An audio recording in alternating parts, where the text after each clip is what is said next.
1st of December, Rabbi Moore, Parsha Hashavua, Vayeitzei.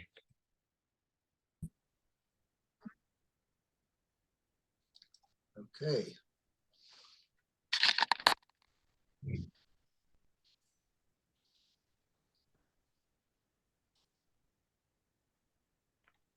Okay, let's go.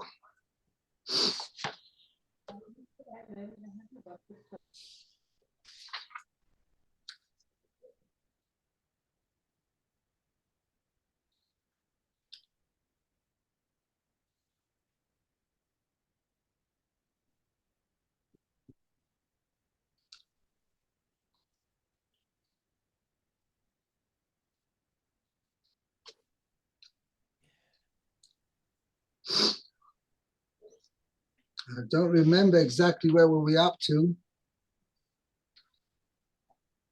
According to my note here, we're just In starting Toma, 16. yeah, that I do know. But we were actually in Pasuk 17. And we were in the middle of the very long Rashi. I think we were up to where it says Ve'im Toma. Yes, that's in brackets, right? I'm not sure. No, the bit afterwards is. Well, in my edition, it says in brackets. text, it's in brackets. Yeah. Okay. Anyway, you were in the middle of reading, Mayor, Okay. and we're going to go think till the next piece, and then I'll give it over to Lou. Okay. Now, I just to really recap.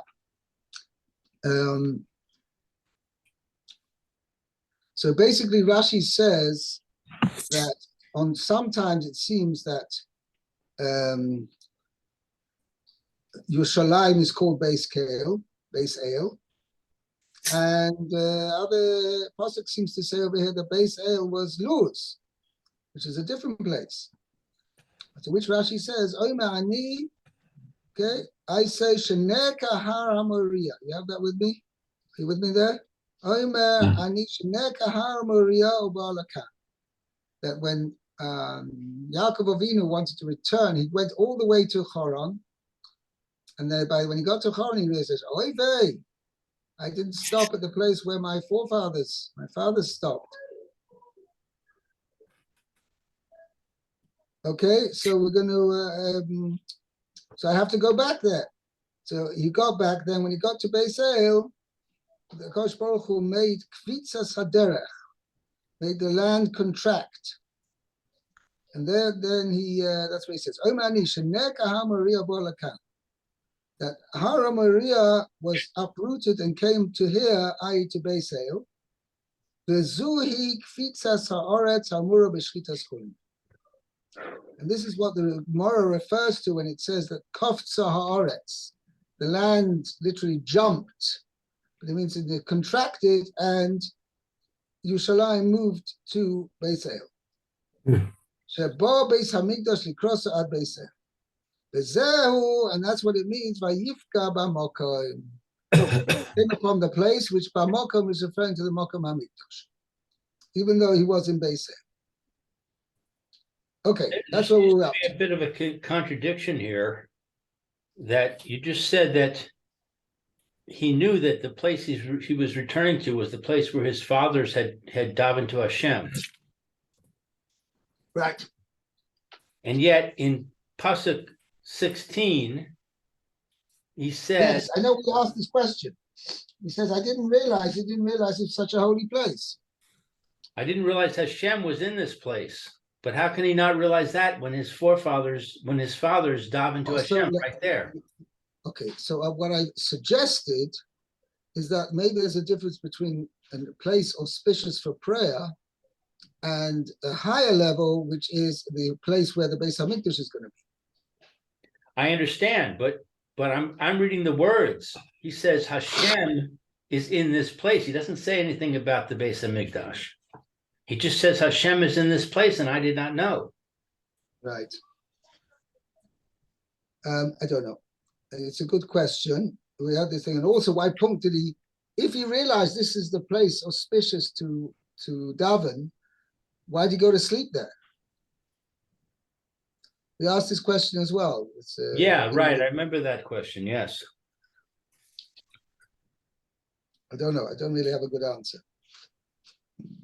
Okay. Okay. Ve'im Toma. Mayor, you got that part? Okay. Says, V'im Tomar, and if you will say, V'keshet avar Yaakov al Beit HaMikdash, that Yaakov passed by the Beit HaMikdash. Yes. Okay. Madua lo ikvo sham. Why didn't Akash Baruch Hu stop him there? Stop I him mean, there? if you want to look at it in the pragmatic terms, Akash Baruch Hu needed to do less nisim, less miracles to get him there than if than he had to do eventually. That he made the land contract and moved Yerushalayim to Vayeitzei. The simple solution would have been, as Yaakov Avinu is passing, the Makam HaMikdash, Kosh Baruch Hu should have instilled in him inspiration. He said, "Oh, hey, what's this place here? Maybe this is the Makam HaMikdash. Wow, I better daven here." Why didn't Kosh Baruch Hu do that? Okay. So Ihu la Yahav Ihu lo yoev dai libe ispalel b'makom sheispalu avosav u'min hashomayim yakbuhu. He himself did not entertain the thought of stopping here, and then the min hashomayim, they're going to give him an inspiration and instill in him this thought that he should stop here. No, that we don't do. Now, by the way, this is a very important principle in life. Lemaisa, the input of a human being into any given thing, Lemaisa, the real input, his input is his thoughts. Because actions come about through a college. I mean, obviously a person has a desire to do the action. The actual success of the action and putting the intended action into action, right, is purely from Min HaShamayim. That's a Kosh Baruch Hu. That's a Kosh Baruch Hu's part of the deal. The real input a human being has into anything that he does are his thoughts. Mela, Kosh Baruch Hu, that's right over here. If Yaakov Avinu had never had the inspiration to stop there, then Min HaShamayim, they're not going to instill in him that inspiration. The inspiration has to come from the person himself. Once the person has the inspiration, then it could be the Min HaShamayim, they're willing to do anything for him in order to fulfill that inspiration. But the person himself has to have the inspiration. It seems to me that I've learned from the Tanya that Hashem sends us inspirations, particularly when we're davening.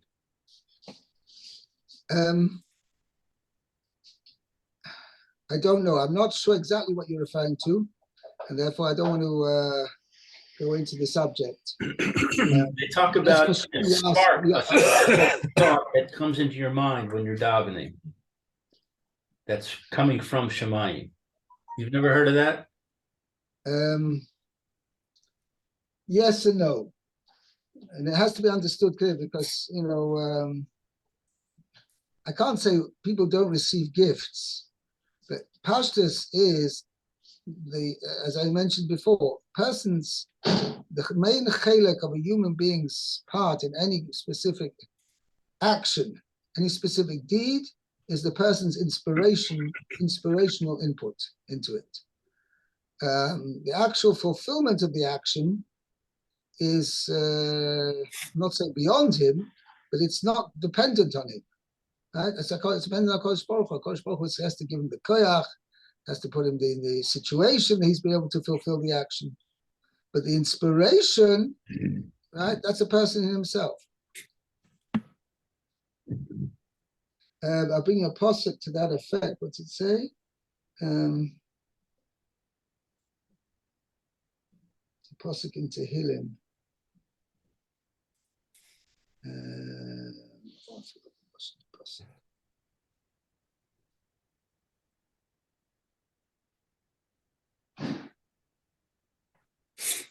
I can't think of it right now. Okay, let's go on. Okay. So continues the Ihu. So continues the Rashi. Ihu ad Choron Osa. He went as far as Choron.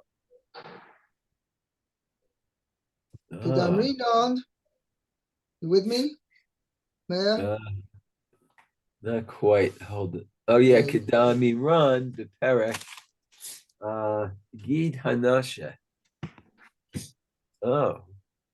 That was Ukro the- Moichiach. The pasuk proves that he actually went as far as Choron, right? Because it says Vayelech Choronu, which Kipshuta means he went to Choron. We discussed this at the beginning of the Parsha, that there's two explanations what Vayelech Choronu means. Rashi at the beginning of the Parsha said that he went towards Choron. Choron doesn't mean he got to Choron, means Vayelech, he went Chorona towards Choron. That's Rashi explains at the beginning of the Parsha. Here Rashi is learning a different. He went to Choron and got to Choron. Kimate lechoron, when he got to Choron, Omar, he said, Efshar she'avarti al makom shehid palalti shehid palalu avotai. Oh, this is where is it possible? Is it possible that I passed by Mokum Shispalalu Avoisai, the place where my forefathers prayed, Right. Lo Hispalalti boy, and I didn't pray there. Right. Okay. Wow. So Yehay. Yohav Daite Lemeheda. He put his mind to returning. A Chaza ad Beis El. He went as far as back as Beis El, and then Kovtzeloi Haaretz, and then the land contracted, and he got in, rather than being in Beis El, he was in Yerushalayim. Wow. Okay. Okay. Lou's not right here now, so continue. Now this part I have in brackets. Okay, ma nora. How awesome. Oh, you don't have the next part? Beis El lo zehu hasomoch la'ai? Beis El. No, hold on. After the words v'kovtzeloi haaretz, what are your next words? Hold it. Okay, 1 second. Yeah, you're not doing too good today, Maya. Well, I'm not feeling well. That's I the hear one that. reason. And I try not to use the Rashi script because I get very confused with it. But hold on 1 second. Becomes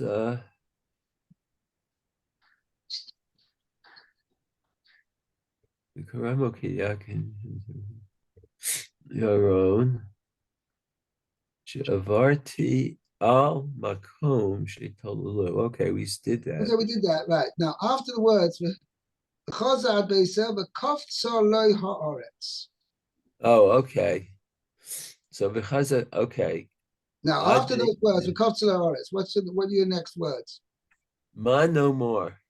Ma No, no ma ra. no ra. Now, so you don't have that piece. Do you have it? I don't know if you're using, which chumash using there? Hard scroll? I'm using, yeah, hold on a second. Sefer edition? This one. Yeah, the Sefer edition, right. Lou, are you also using the Sefer edition? I am using yes, I am. Okay, so you don't have that piece. So maybe I'll just read it out quickly because it's a Okay. very interesting piece. Base ale, right? This when it says, "Vayikra Shem HaMakom Base Ale V'Ulam Luz Shem Elo Rishona," right? Lo Zehu Asomoch La'ai. Now, what it means is this is not in the beginning of Parshas Lech Lecha. It says that Avram Avinu encamped.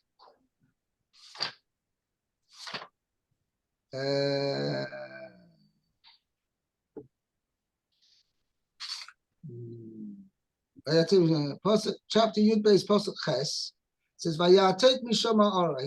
He transferred from there towards the mountain, mikedem lebeis el, towards the east of Beis El, vayet ahaloi, and he set up his tent. Beis El miyam v'ai mikedem. Beis El to the west and I to the east. Now, so Rashi is saying over this, Beis El we mentioned over here is not the same place. Elo lo izer asomach la'ai, elo Yerushalayim. It's the one which is close to Yerushalayim. Al Shem Shahoisa Ir HaElokim, since it was a city of God, Karo Beis Kale. It's the house of God. Uhu Hara Maria Shispala B'Avram. So according to this explanation, which we're mentioning of here, there's no contradiction between the term Beis Kale and Beis Elokim. Okay, it's the same place. So now Rashi says, "Who Hara Maria Shispalo Be'Avram." This is Hara Maria where Avram Avinu davened. Who Asada Shispalo Yitzchak. It's the field where Yitzchak prayed as well, as mentioned at the end of Parshas Chayesora. Vayeitzei Yitzchak lo suach basodeh. Yitzchak went out to meditate, to converse in the field. Okay, he says that's Yitzchak went to daven there, the Mokum HaMikdash, and he calls the Mokum HaMikdash Sadeh. Okay, V'chein Amru Gemara, and similarly the Gemara says in the same vein, Lechu v'na'ale Beis Elokei Yaakov. Okay, this is a pasuk in Yeshaya that the Osig Lavo people will say, let's go and ascend to the house of the God of Yaakov. Now, why only Yaakov? Like Avram Shekaro Har, not like Avram who called it a mountain. The like Yitzchak Shekaro Sadeh, and not like Yitzchak who called it a field. Yaakov, like Yaakov Shekaro Beis Kale, he called the Mokum HaMikdash house of God. Okay? Now, so you see that thing. So now there's an interesting point over here. I'll tell you this as a very interesting gematria, which is actually amazing, something amazing. Rashi brings that Avram Avinu called the place of the Mikdash Har Maria. Yitzchak called it a Sadeh, and Yaakov called it a Bais. Now, there's a medrash which says that Odom HaRishon, who was actually created there on Har Maria from the Eben Shasiah. He was created. Adam Rishon was created there. He called the place of the Beis Hamikdash Machane. Okay, he called it an encampment. And I'll explain you what the difference between all these terminologies are: Machane, Har, Soda, and Bais. But what is interesting, what is the gematria of Machane? Machane is, Mem is 40, Ches is 8, Nun is 50, and Hey is 5. So 40 and 8 is 48, plus another 50 is 98, plus 5 makes 103. Okay? The gematria of Har is Hey Reish, is 5 and 200, is 205. Okay, we're going to add another one because it's one word. You can add on for one word. If it's one word, you can add on another one. Makes 206. We'll see in a second why I'm going to do that. Soder, sin is 300. Dalet is 4. Hey is 5. Makes 309. And Bayis, his base is 2, Yud is 10, and Tov is 400. It's 412. Now, do you notice an interesting sequence here? You've got Adam Arish's Machane is at 103. Avraham Avinu is Har, which is 206, which is twice 103. Yitzchak is Sodeh, is 309, which is 3 times 103. And Yaakov is Bayis, which is 412, which is 4 times 103. Now, the idea behind this is as follows. Each one, Adam Rishon, Avram, then Yitzchak, and then Yaakov, each one raised, should we say, the level of the Beis HaMikdash vis-a-vis in terms of connection to us, or to them, each one of them. Okay, a machaneh is an encampment. Is that the place where you live? No. It's a temporary abode. That's how Adam Rishon's connection to Hashem was. He occasionally connected to Hashem. Okay, so he called it a machaneh.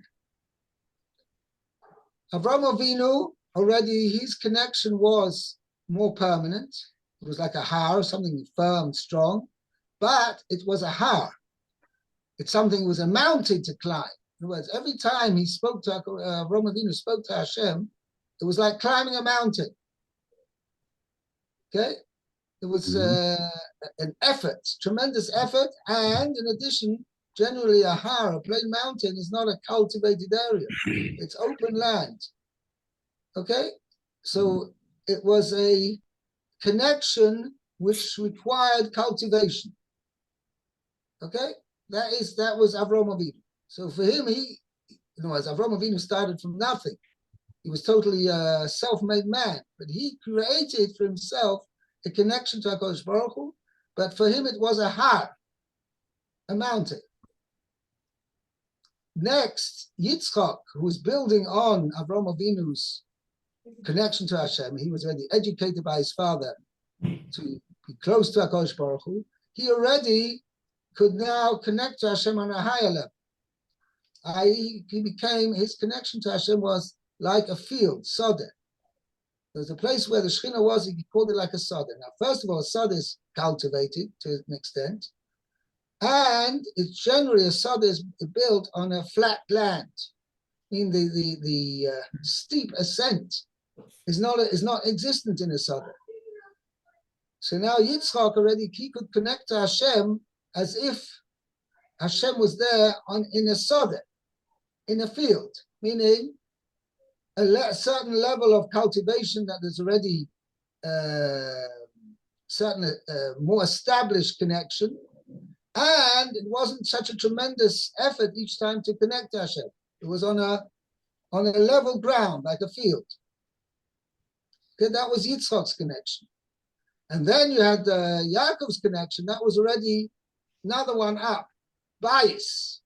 Okay, his connection to Hashem was like a ben Bayis, like as if he was a member of Hashem's household. Right? He's part of the family. Means Yaakov already could connect to Hashem, that there was if I may say it, a familial connection between him and HaKadosh Baruch Hu. So that was each one up another level. Now, what is even more interesting, if you follow the sequence, 103, 206, 309, 412, what's going to be the next one? 516. 515. Okay?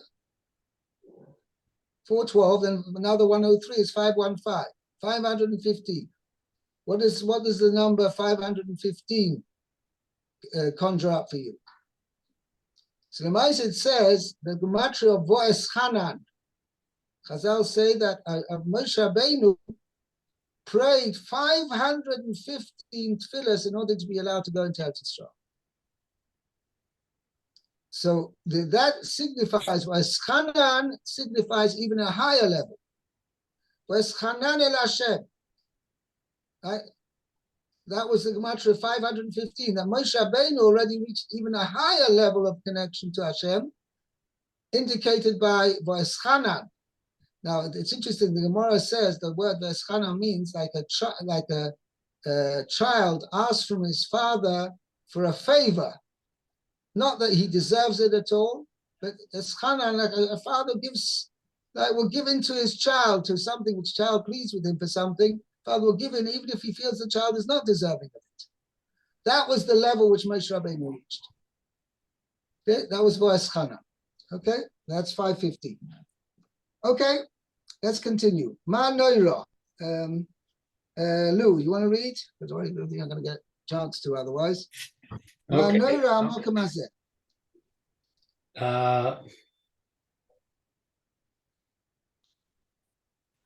Wait, what pasuk are we on? We're pasuk in pasuk Yud Zayin. Zion. Vayira?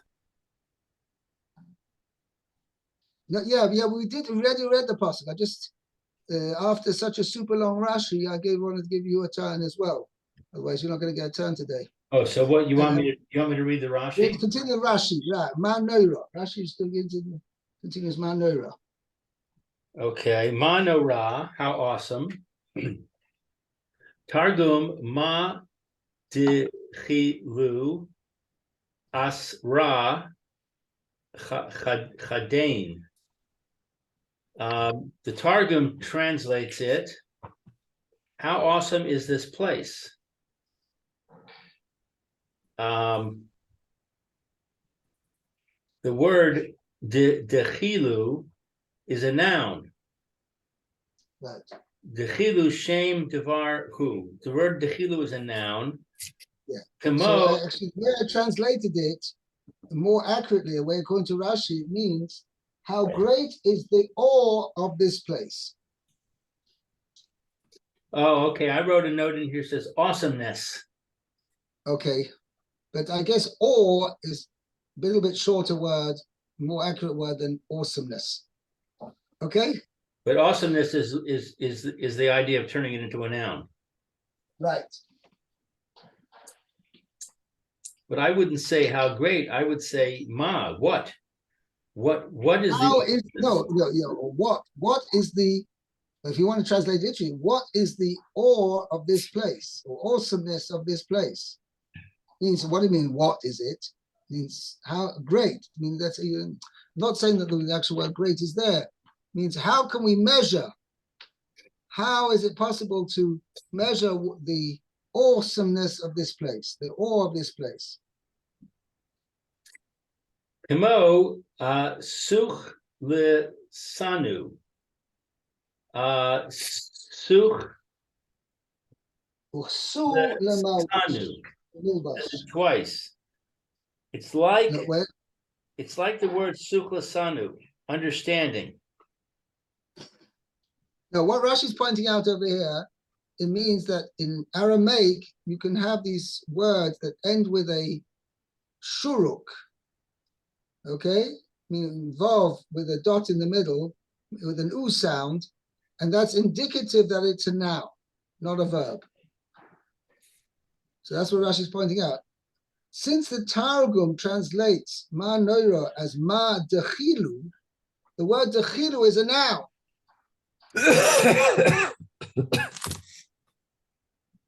And it's like the word suchlasanu, which is a noun. Right, and also chsu. Chsu is also a noun. Uchsu, the mill bash. Right. Chsu means a garment. Like uchsu and clothes to wear. Right. Okay.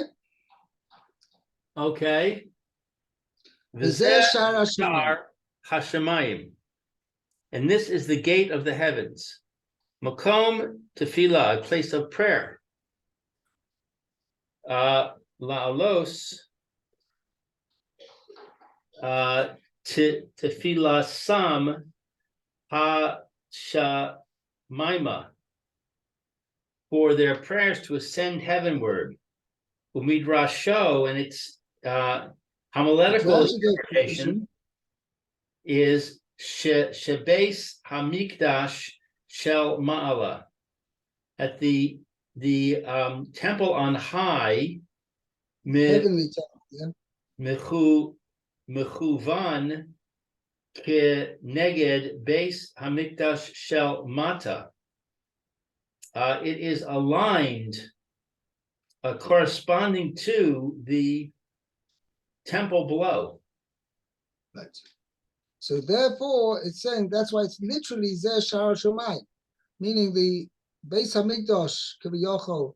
That's the place where all the prayers of the Jewish people, or anybody's prayers, go are prayed towards there. They first come there to the Beis Hamikdash, and then they go up to heaven, to the Mikdash Shalmala, which is corresponding to the Mikdash Shalmata, and that's where the prayers, should we say, go up to heaven. Right. Yeah. Actually, I heard on a takedown this morning something amazing chiddush, that we have a rule, and Chazal say that the reason why all our forefathers were initially barren and couldn't have children is, Chazal say, because HaKadosh Baruch Hu mis'aver litfilosim shel tzadikim. HaKadosh Baruch Hu yearns, okay, for the prayers of the tzaddikim, and therefore HaKadosh Baruch Hu, if I may use the terminology, stretches them, and Davka doesn't yet answer their prayers because he wants them to pray more, and he wants them to pray, further their prayers, and strengthen their prayers each time when they're praying for something which they really want. This way, their connection to Hashem will become, their bond to HaKadosh Baruch will become stronger and stronger. Okay? Says the Shla HaKodesh that rule only applies with regard to tefillos prayed in Eretz Yisrael. But tefillos prayed in Chutz La'aretz do not have that power. I mean, we don't say that rule. Whereas HaKadosh Baruch Hu is not misaver to tefillos which are prayed in Chutz La'aretz. HaKadosh Baruch Hu accepts them, that's not a thing, but the same rule that HaKadosh Baruch Hu will initially not fulfill what he would otherwise fulfill, because he wants to hear the tefillos. It's only tefillos which are said in Eretz Yisrael, not those tefillos which are said in Chutz La'aretz. Amazing thing, which is, it's not something any Tom, Dick, and Harry could have said. You need the Shla Kodesh. Shnei Luchos Habris was from Shai Horowitz, one of the tremendously great tzaddikim who lived about 300 years ago, I think. Anyway, okay. Okay. Bye. Very good. I wish everybody a good Shabbos. Have a good Shabbos, Rabbi. Shalom. Be well. Cultive.